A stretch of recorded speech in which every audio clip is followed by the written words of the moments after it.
Hi, everyone, and welcome to Two Goals. I'm Maria Laura, I'm Katia. and today we have a very special program ahead with our very first Latin American guest, Tatiana Briseño.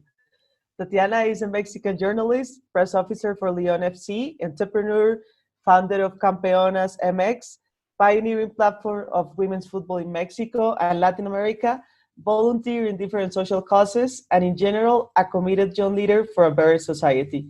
Tatiana, it is a pleasure to have you here with us. Hi, girls. I'm really happy to be with you here today.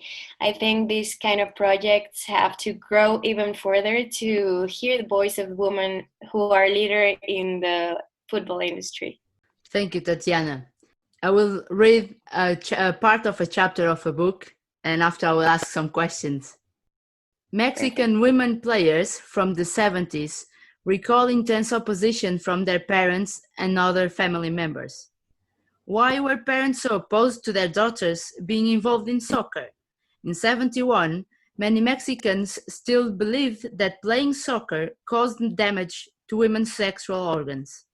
Mismanagement, institutional barriers, and social stigma conspired to keep the sport from growing. While women's soccer was never a large part of the Mexican sporting scene, it is hard to say how important it could have become had it received greater support.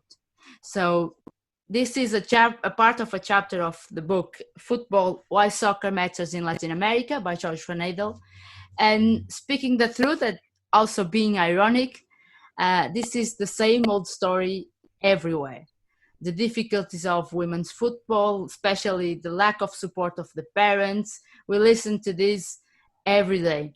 So in this book, we have the statement of the lack of support from the parents in the 70s in Mexico. And Tatiana, how was it with you? You had a difficult time or your parents supported you and your football passion along the way?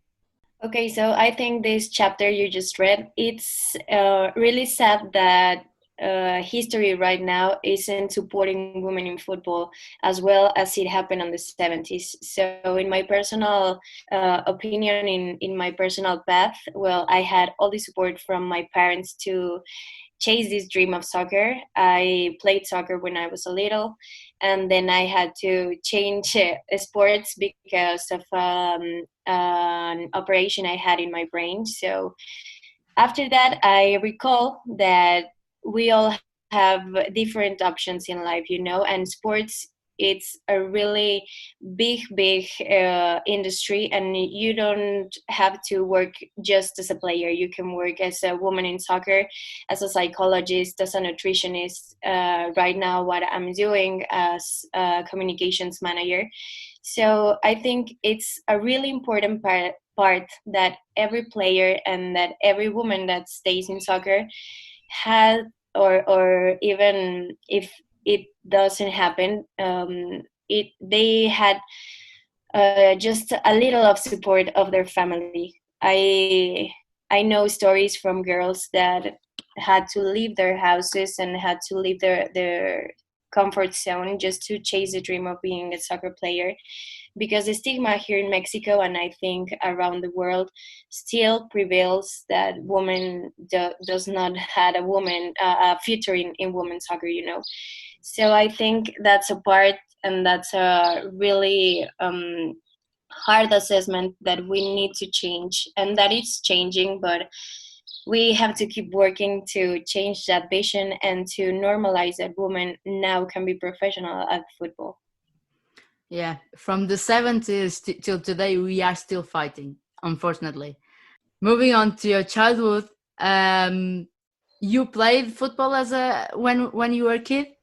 Yeah, I think football has always been an important part of my life. Since I was, I don't know, 4 or 5 years old, I started playing soccer, and it has been always a really nice companion.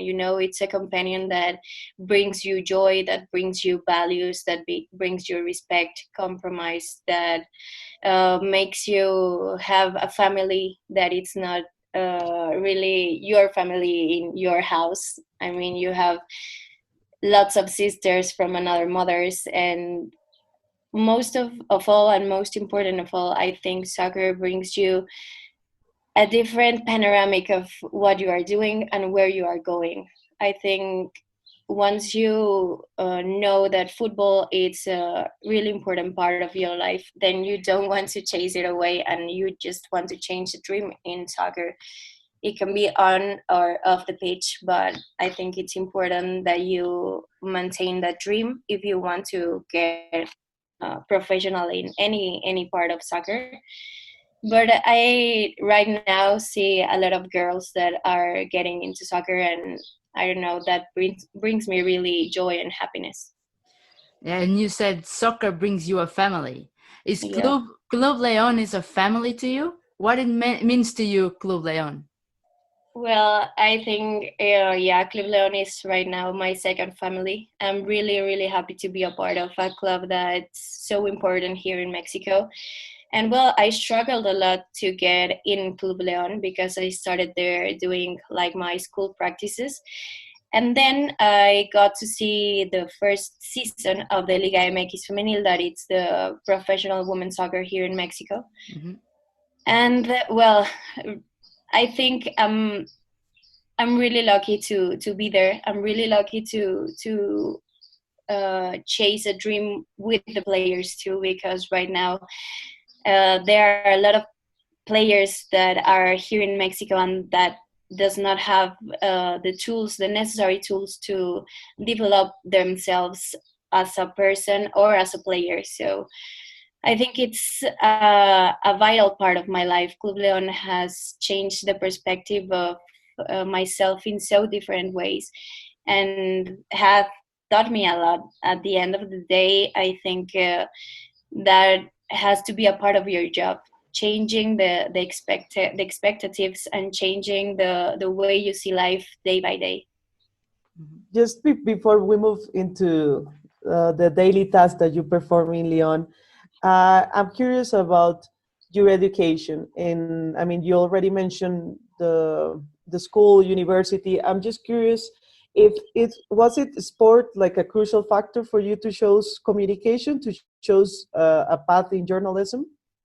Yeah, definitely. When I got into communications at Universidad Iberoamericana León here in the city where I live, I thought I was going to be a sports journalist. I love the NFL, and I was really into becoming an ESPN broadcaster or transmitting the Super Bowl or the playoffs of the NFL.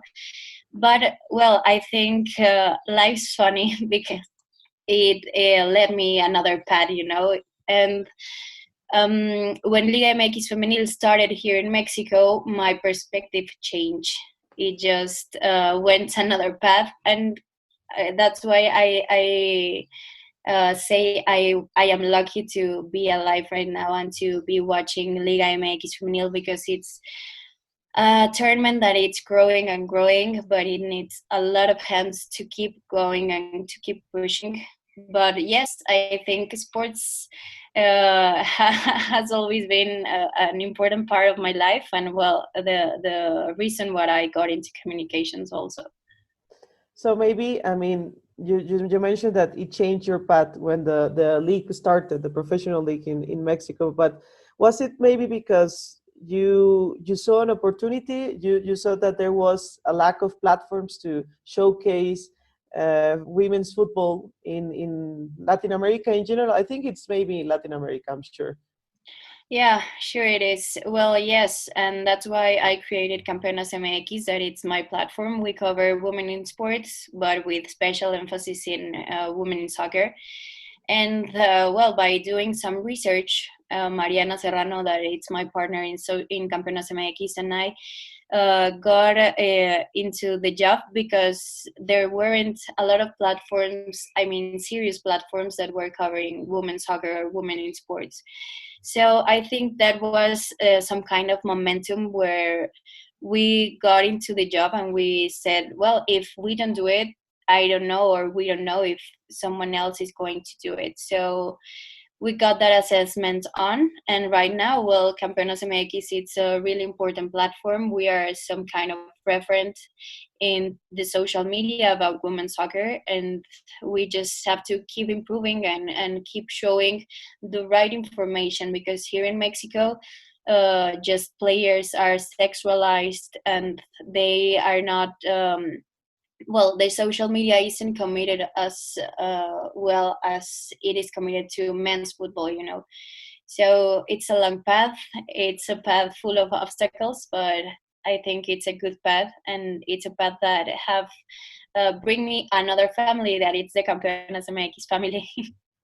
How was the struggle? I mean, to start a project, because I have spoke with people here in Colombia. I mean, all other leaders in terms of creating platforms for women's sport, but I know that they face these challenges of working without any profit, or maybe the difficulty of accessing information and reaching the big teams and being seen as like professional journalists and communicators.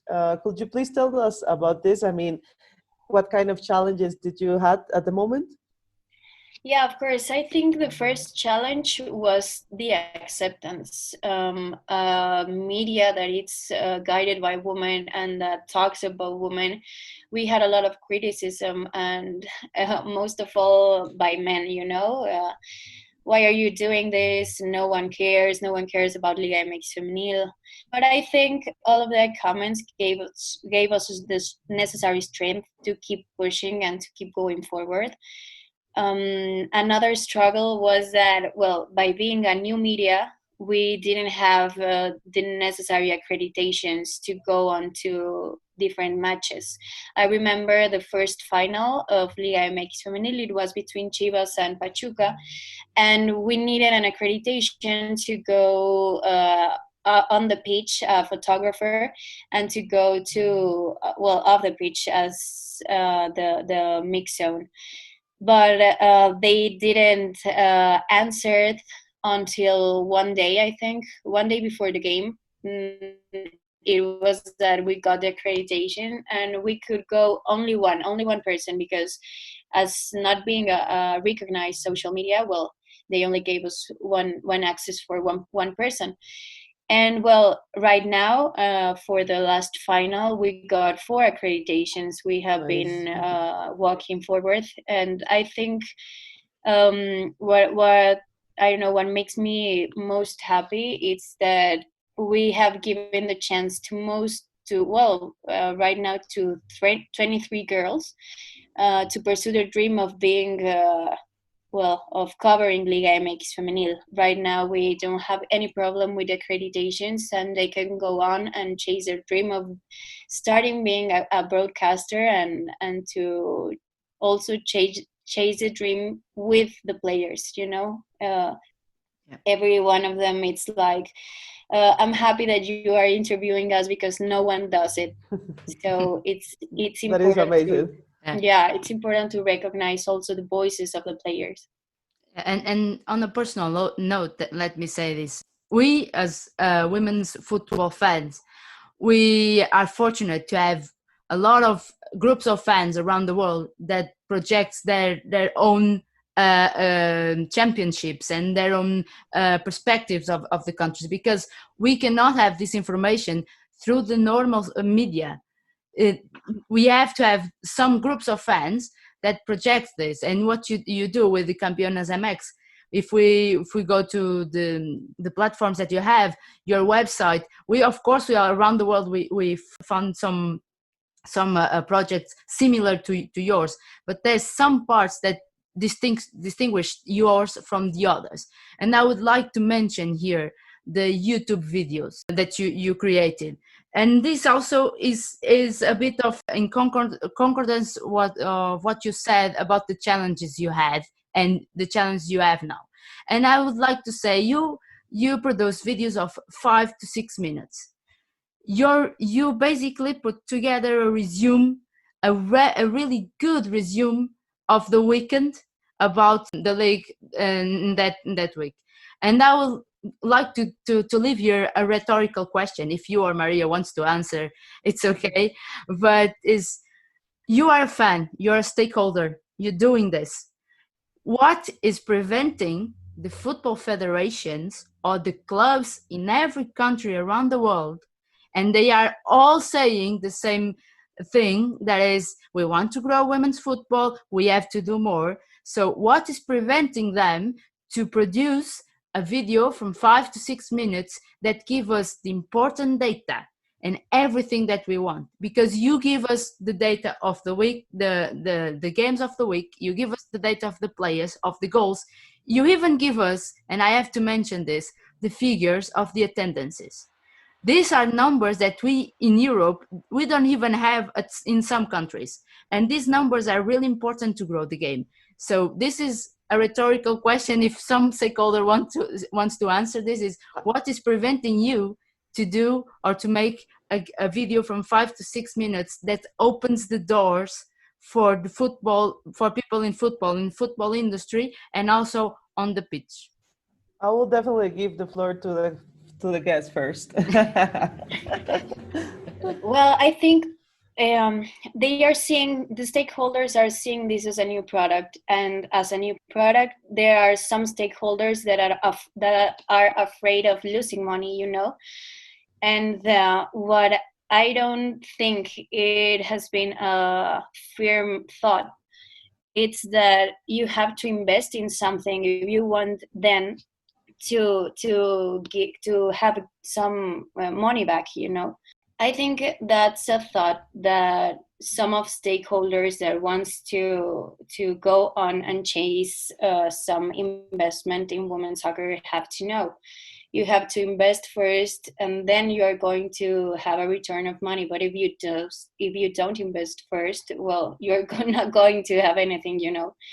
And I think these products you are calling on social media, these videos and podcasts and tweets and all the stuff that's going on in social media are important, and they are I don't know, a fundamental part of communicating right women's soccer.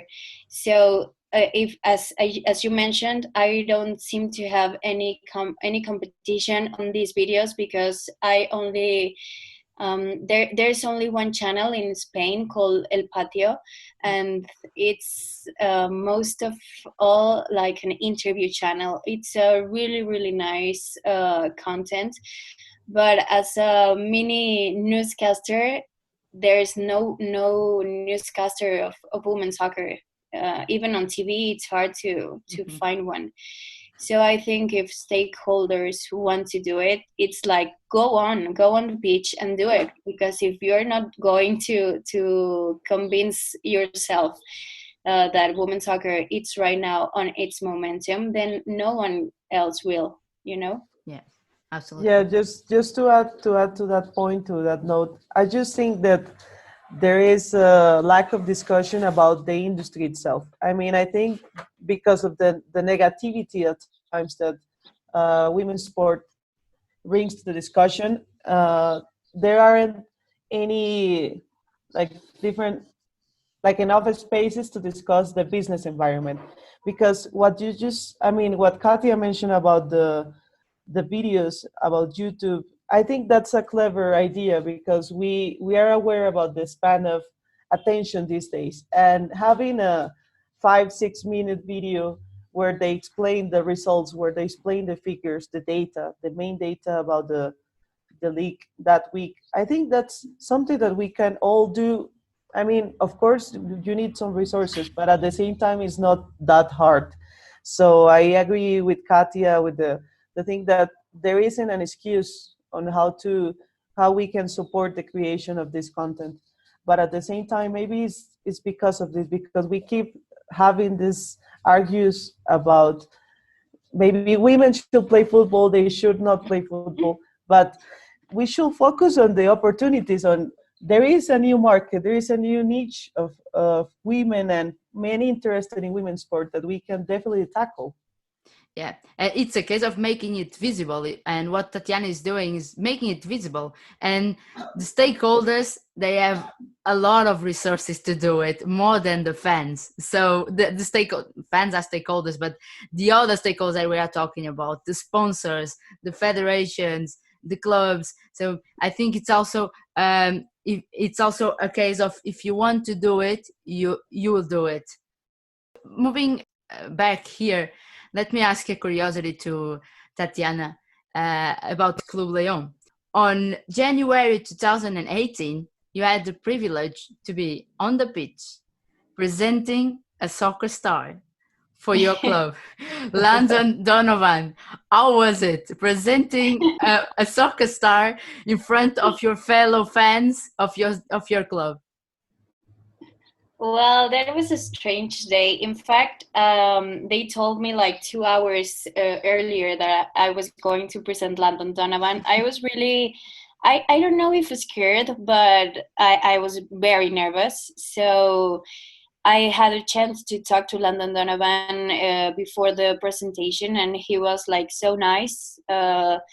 He is like enemy number one here in Mexico, you know, so I was nervous because of that. And he does not have the best fame here in our country, but well, he's a really nice person. He's really kind, and I think he gave me like the necessary tranquility to go on. So I don't know, it's a really a moment that I remember with a lot of joy, because I was just starting to work with the Club Leon, and they gave me a lot of opportunities, not only by presenting Landon Donovan, but presenting also the new stadium. And I don't know, my story with Club Leon, it's a story, I think, of love and passion. Yeah. And I'm really happy and I'm really proud to be there, because it challenged me every day. Every day we have different challenges, and I am lucky to have bosses that teach me new lessons every day. What do you actually do there? I mean, like in few words, for those who are interested in knowing you, like the daily routine, your tasks. Okay, so I'm kind of an everything doer in women's team. Are we all? Are we all? Like a photographer, video reporter. I appear on camera. I attend all the social media reporters, the media broadcasters for the women's games. I also get on the pitch with the players, get on the interviews. I travel with them every game, and well, I have to do the content of social media, but I also in logistics in the game help in some kind of parts. And well, I think I have learned to be multifaceted in that job, because I can't stay with only being a photographer or with only writing the social media reports. I have to go further and to look for opportunities, as you said, as you both said, to visualize women's soccer and to get to know the players on and off the pitch, because they have all some interesting stories that everybody must know. And I think these stories at some part give you the context of what women's soccer here in Mexico is living, you know, because they are not like in the best conditions playing, but they are playing because that's their dream, and that's a dream they had been chasing since they were little. And right now Liga MX Femenil, I think that's what it's doing, chasing dreams and just becoming them true. I think I read this in one of the interviews that you had before. You used to work as a reporter for TV4 channel in Mexico, but which one do you prefer? Which role do you prefer? Do you prefer just reporting the stories, or you like the thing that, I mean, this polyvalent role that you're portraying right now, to just create content, understand the field, try and visualize the female in the pitch? Tell me a bit about this passion of you. I mean, which one do you prefer? Okay, so back in September, I had a really tough choice because of that. I had some proposals from TV broadcaster channels in Mexico City, And then I had also the option to stay here in Club León and to keep growing women's soccer. So it was a tough choice because for one part you have the fame and you have the think of appearance on TV, of, I don't know, somehow becoming an important part of what women are doing in television, because here in Mexico, the appearance of women in television, it's just very low. So by the other hand, I had the opportunity to stay and to keep growing women's soccer here in Club León by attending on Club León Femenil. And I think I didn't doubt it for 2 minutes. The thing with television is that I never got used to the makeup, the being like really nice all the time. My hair was like horrible, my face was horrible because of the makeup, and I never got used to it. I think you need to have a passion for being a broadcaster, because it's not easy to look perfect all the time, and that's something you need to do as a broadcaster. You need to look perfect all the time. I think there was some big pressure that some people like, but I didn't. So I'm just like the girl that wants to be on joggers and sneakers all the time, and that role seemed to be perfect with the role I had to manage on Club León Femenil. So back in September, I made that decision, and in December, I said goodbye to TV, and I just stayed at Club León. I think it was the best choice I could make. I don't regret it. Good to know. And we are here talking about women's football, so we have to talk about the World Cup last year in France, and you were there. So I would like to quote you of the post that you posted on Instagram. You said, "Today I lived one of those days that leave you breathless. I used to watch FIFA Women's World Cup on television, but today I could feel the passion of the fans and the dedication of the players. Sport has always gone hand in hand with the development of society, and in very good news, we are moving forward. In 4 years, my Mexico will be there and will be the protagonist. It is a matter of continuing to work, believe, and above all, supporting." So tell us, how was the whole experience? And I think, if I'm not wrong, you were and are part of the FIFA fan movement. So how is it? How was it to be there with the FIFA fan movement? Well, I think all the experience of being in a FIFA Women's World Cup final was just a dream. It was something I saw really, I don't know, not near. And by being there, I got the chance to feel this passion I talk about in my Instagram post. I think it's the passion of soccer. It's not about women's soccer, it's not about men's soccer. It's the passion of soccer without a gender and without a race and without an age. It's a passion that transmits borders, and that it's for everyone, you know. I think this game between USA and the Netherlands change, well, not change, but in some part, I don't know, it make me realize that what we are doing is the right thing, that what we are that all the people that are working in women's soccer, we are doing the right thing, but we need to work hand in hand to get on and to keep moving forward, because if we don't move forward as a team, we are not going to get all the chances we need, you know. We have to keep bolstering all of this and keep working, because that day it was like a mark on my life.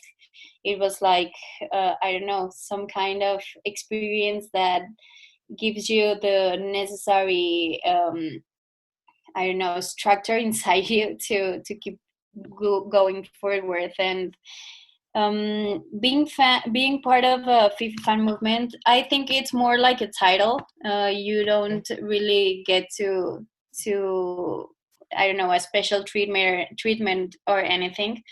right now what FIFA fan movement is doing, that it's really nice. It's like we are having these monthly reunions by Zoom with special players or people that are going forward in women's game. Just last week we had a schedule with Sarah Iverman, that is the chief officer of women's soccer in FIFA. And well, I think listening to her, it's really calm calms me down, because she has the objectives really cool, and everything is established for her. She's not seeing this situation of the coronavirus as a thing that has to I don't know, go down the women's soccer game. It's just something that has to, I don't know, achieve new things and achieve new objectives, so women's soccer keeps growing and keeps moving forward.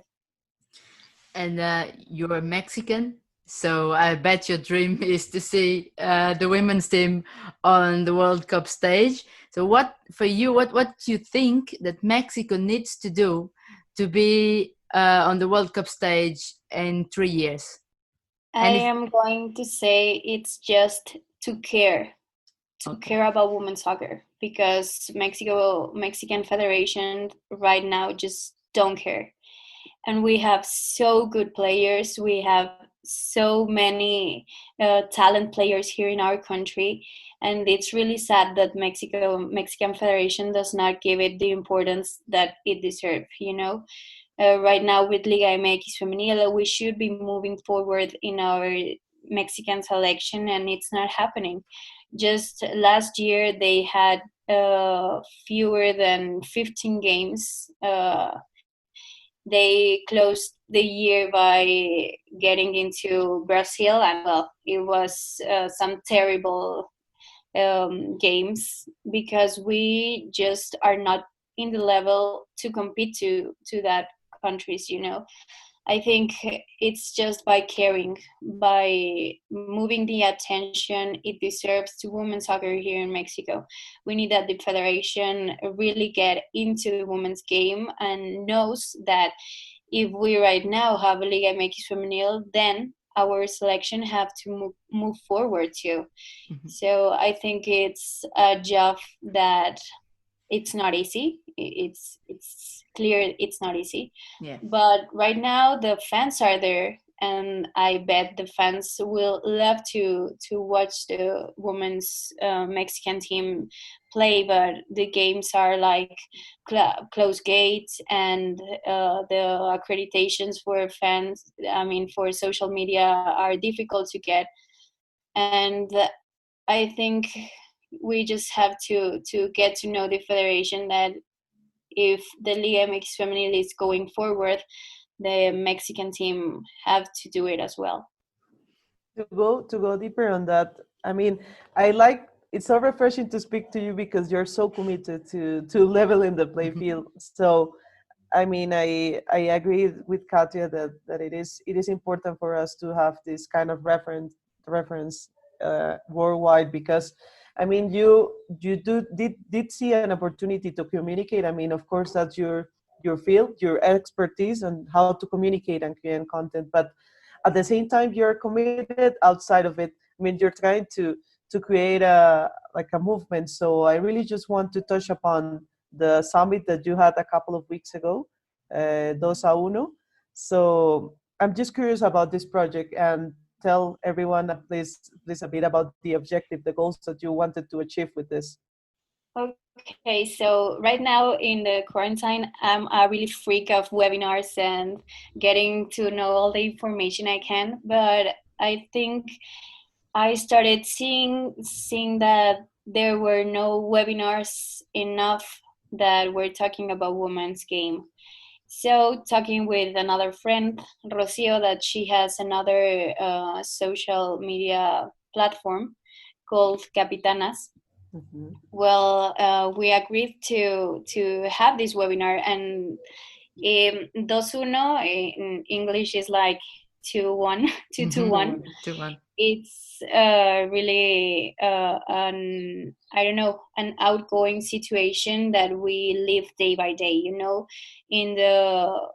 In the quality game, we are 2-1. The women's soccer is just losing by the minimum difference.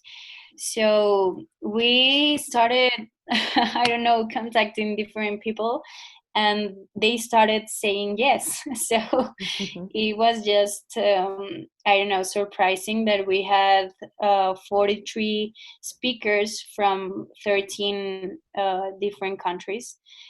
It was like, it was also a scream that said to me, you are not alone. There are a lot of women and men working to get women's soccer together and to strengthen this game.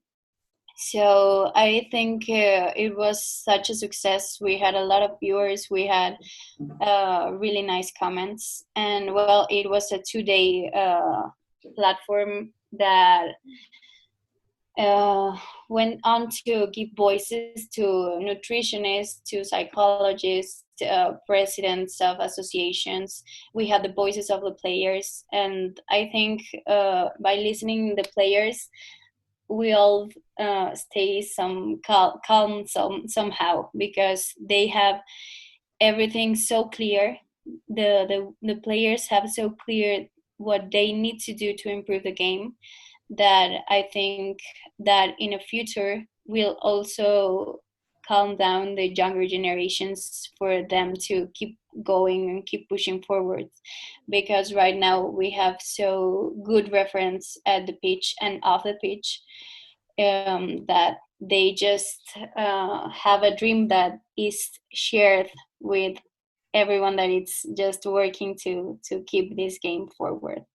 Are the videos still available? I mean, I catch a couple of the interviews and the panels, and they were amazing. I mean, I love the one related to the journalism with gender perspective. I think that was really, really important. But they are still available online? Yeah, they are all still available in our YouTube channel. In Campeonas MX, you can find all of them, from, as I tell you, it's from nutritionists to players. We had the pleasure to count with Evelina Cabrera, that is the president of AFAR in Argentina, with Diana Rothfeld, that is the president of ANHUF, the different associations that are working to strengthen the women's soccer. And I think listening by, the voices of different people that in different niches are working to improve the situation, it as I said, it calms me down, that we are all working and on the same position and for the same cause. And do you have which is the next step after this summit? Well, I think keep doing it. I have the thought of doing it just like 6 months on, 6 months off. The response was really good. It was free, but it had just a nice cause behind, because we supported, well, in the platform you could donate, if you wanted 10, $20, it was fine. And we supported a women's team that, well, it's a girls team from, I think, 6 years old to 18 years old. And they have this association that helps girls. I mean, if they win a scholarship, they give them like a house, a car, good food. So we gathered a good amount of money, and then everything went on for the association. So I think in some near future we could cover, I don't know, different aspects that are related just to one theme. This 2-1 was like everything mixed up, and maybe in the future we could just focus on merchandising, on stakeholders, on nutrition, on different things that are evolving in some way in women's soccer. So it's an event that's going to keep appearing. We just need to rest somehow from this. It was a great start. I mean, Yeah. at least the good part actually is that you got to cover everything in a holistic point of view. Yeah. Exactly. Amazing initiative, Tatiana. And exactly, football, solidarity, and knowledge together, as it should always be. So, Tatiana, we are finishing our conversation, and we would like you to leave a message for the ones who aspire to enter and work in the football industry, or maybe the ones who want to follow your path. Well, I think I'll say to them that here in the women's football industry, we need a lot of hands to keep improving the situation. We need to work hand by hand, and we need a lot of people that it's really committed to strengthen and to support the women's game. We need to grow and to develop everything on and off the pitch, and we need to keep establishing different points of view so everything keep going forward. We need to on our thoughts, on our inner thoughts, to cancel this social stigma that still remains, that women cannot be on or off the pitch working in the football industry. Because, well, here in my country, I see it day by day. The women's soccer is just like a favor for them, and it should not be a favor. Women's soccer has been just left behind for so many years that right now we have to work on the 2000% of ourselves to keep going forward. To achieve the full potential, I think we need a lot of people that it's committed to this cause, that it's a really nice cause, and that brings you joy at the end of the day. And well, I think it's just by beginning in yourself. If you want to be the change, if you want to see a change, then you have to be the change. And I think that's something I think about every day. If I don't do it, then who else will? Yeah. And I don't know. It's just a thought that's been my companion all these years, and that has brought me joy in all of my days. Tatiana, amazing closure. I mean, thank you very much, really, for joining us, for having us. And please do keep the hard work on innovating, visualizing, and leading the voice in Latin America. I mean, I think this is really important for us to have reference regionally, because at the end of the day, I mean, of course, we have different languages, we have different cultures, traditions. So it is important for us to gather different perspectives around to work together on this goal of improving the women's game. Exactly. Tatiana, thank you so much. And remember, everyone, this is a space for football. Feel free to join us on Twitter and Instagram with the name 2 Goals Podcast. There you can share your opinion, ask questions to our guests, or maybe just drink a beer while hearing us. We might join you.